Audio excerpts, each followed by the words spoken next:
Matapos tayong pagnakawan ng gobyerno na ito, paiinumin naman nila kayo ng tubig baha.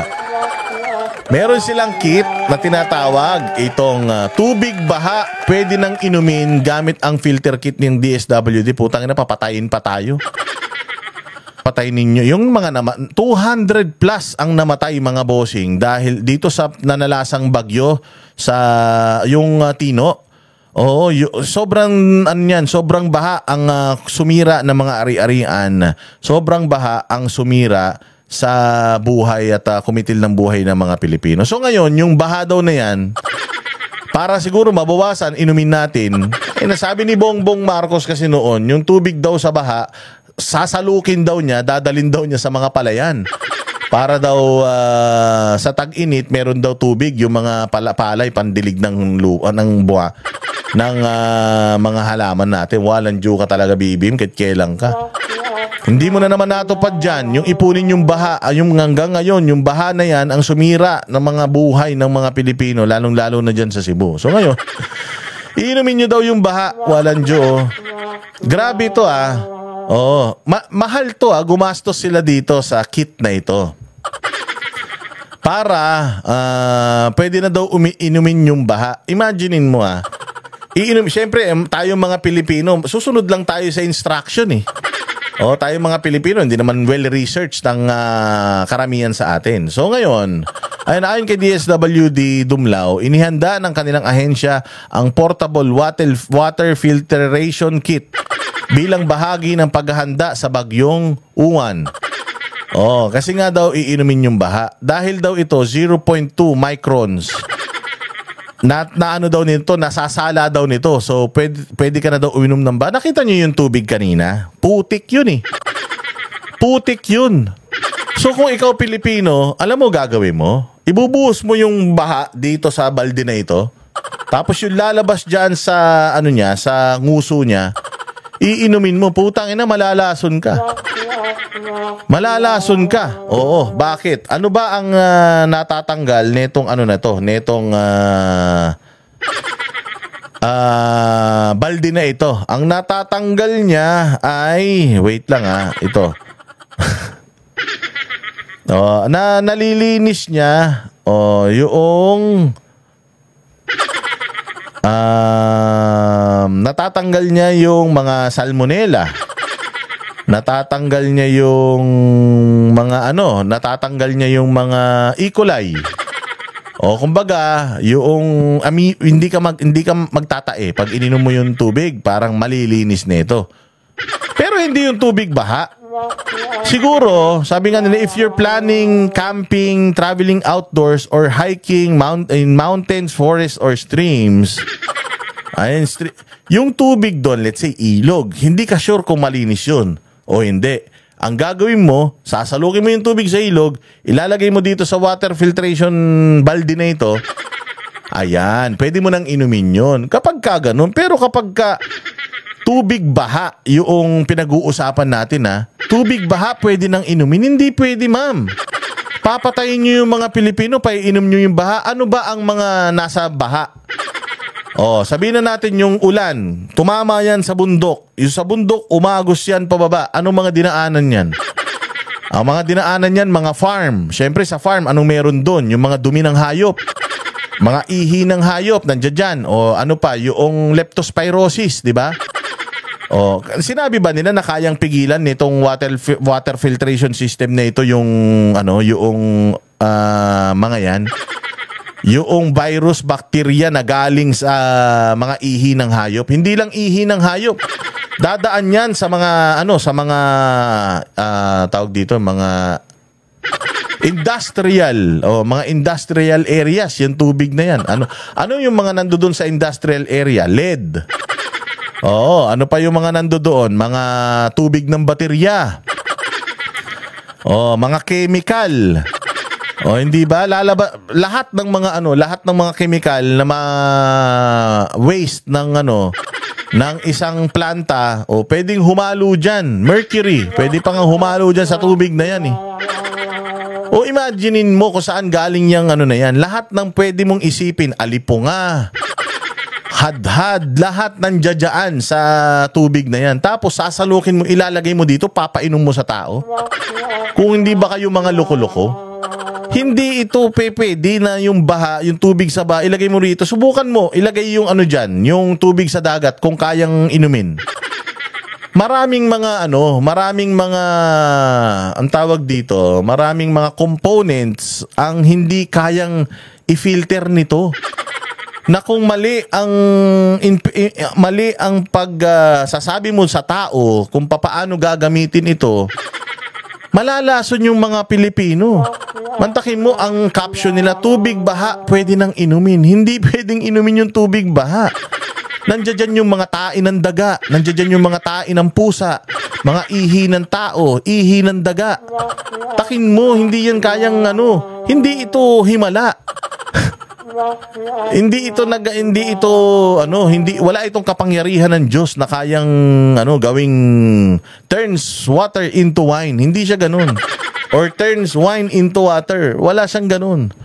Meron lang itong specific na mga natatanggal na mga viruses at bacteria. Pero meron pang mas maliliit na mga bacteria, mas maliliit na mga contaminants na hindi kayang hindi kayang pigilan nito. Na pag na-ingest ng tao, mas matindi yung natin. Mas matindi yung ating sakit na makukuha. Diyos ko po. Anong klase ito? Ayan nakalagay dito nakalagay dito ha. Not virus and chemical and metal proof. Sabi nga dito, it's rated for bacteria and protozoa. 0.1 micron, but it does not remove viruses, heavy metals, many chemicals, or dissolved solids. Hindi daw kaya. So paano mo papainom sa taong bayan yung tubig baha? Kayo talaga ang nito, kung ikaw nga ay magka-camping, mag-hiking, tapos may stream ng tubig na hindi mo alam kung anong nandoon, yun, kung pwede ka sumalok, ilagay mo rito, mafi-filter nito. Pero yung mismong baha, subukan nyo kumuha ng tubig dyan sa may imbornal, ibuhos nyo, painom nyo kay Bongbong kung iinumin niya. If you're solo or backpacking or used to outdoor filtering, okay daw yan. Sabi pa nga dito, mga hindi kayang pigilan. Neto, specific kasi Sawyer water filter ito. Ang hindi kayang pigilan niyan, ang mga virus na masyadong maliliit, mas maliit pa sa 0.1 micron. Halimbawa, hepatitis, rotavirus, norovirus. Sabi ko, kailangan mo daw gumamit ng karagdagang chemical treatment tulad ng chlorine tablets o iodine or iodine ba yan o UV purifier. Yun ang kailangan mo para mapatay mo yun. Mga chemical at lason. Hindi natatanggal ang pesticides. May pesticides. Siyempre, dadaan niya sa mga palayan. Yung mga in-spray natin ng mga pesticides sa mga manggahan, di ba? Hindi niyan mapipigil ang pesticides. Hindi niyan mapipigilan ang herbicide. O mga industrial waste na natunaw sa tubig. Kailangan daw ng activated carbon filter o mas advanced na purifier para mainom mo yun. Grabe kayo, mamamatay mga Pilipino sa pinaggagawa ninyo. Yung mga heavy metals, ano yan? Lead, mercury, arsenic at iron. Hindi ito nasasala ng filter na yan. Kailangan ng ion exchange at carbon filter din. Hindi rin ito kaya yung mga matatapang na lasa o amoy ng tubig. Halimbawa, kalawang, asupre o alat, hindi nito kayang alisin. Kailangan din dyan ng activated carbon attachment o separate taste filter o yung osmosis. Yan ang kailangan yan. So, delikado to. Mamamatay yung mga natin dito. Gusto nyo makita kung ano to? Ano itong kanilang ginagamit na yan? Ito, papakita ko sa inyo kung ano yan. Ito yan, Sawyer. Oo, Sawyer, ano yan, water filtration. Tingnan ninyo kung ano yung component niya. O, yan. Yan lang yung component niya, oh. Hose coupling. Oh. Filter hanger. Itong may puti na yan, yung itim na malaki na yan, may nakalagay flow. Yan lang yan, mga bossing. Yan lang yung magfi-filter, mantaki mo, kayang alisin ng maliit na device na yan, yung mga contaminants na nandoon sa tubig baha. Kasi ang sinabi nila rito, tubig baha, pwede nang inumin. Tangina nyo. Mauna kayo. Gago kayo, ninanakawan nyo na yung mga Pilipino, lalasunin nyo pa. Walang hiya kayo talaga. Matapos yung kunin yung pera ng taong bayan, nakawin ninyo, hindi kayo gumawa ng flood control. Binaha mga Pilipino, pa inumin nyo pa ng ano. Putya, hindi na talaga kayo hindi na kayo nagtino Gusto nyo ubusin talaga lahi ng mga Pilipino Ayan yan lang siya yan lang yung mga ano niya. I-ano natin, i-forward natin. Sige. Tongue adapter. 2 rubber washers. Yan yung laman niya. Backwash plunger. Cleaning coupling. Drill bit. And an instructional sticker. First. Ayun lang anong gagawin? Timba. Taas ng timba, bubutasin. Pag nabutas mo, ilalagay mo yung mga ano na yan, yung mga mekanismo na yan. Tapos, i-screw mo. Tapos, anong gagawin? Ilalagay mo na itong itim na device na ito. Yan lang ang mag-filter. Iinumin nyo yung tubig. Diyan nakita nyo ba yung nakita nyo kung gaano kalalaki yung mga filter na ginagamit ng ng mga water refilling station? Ang daming filter nun.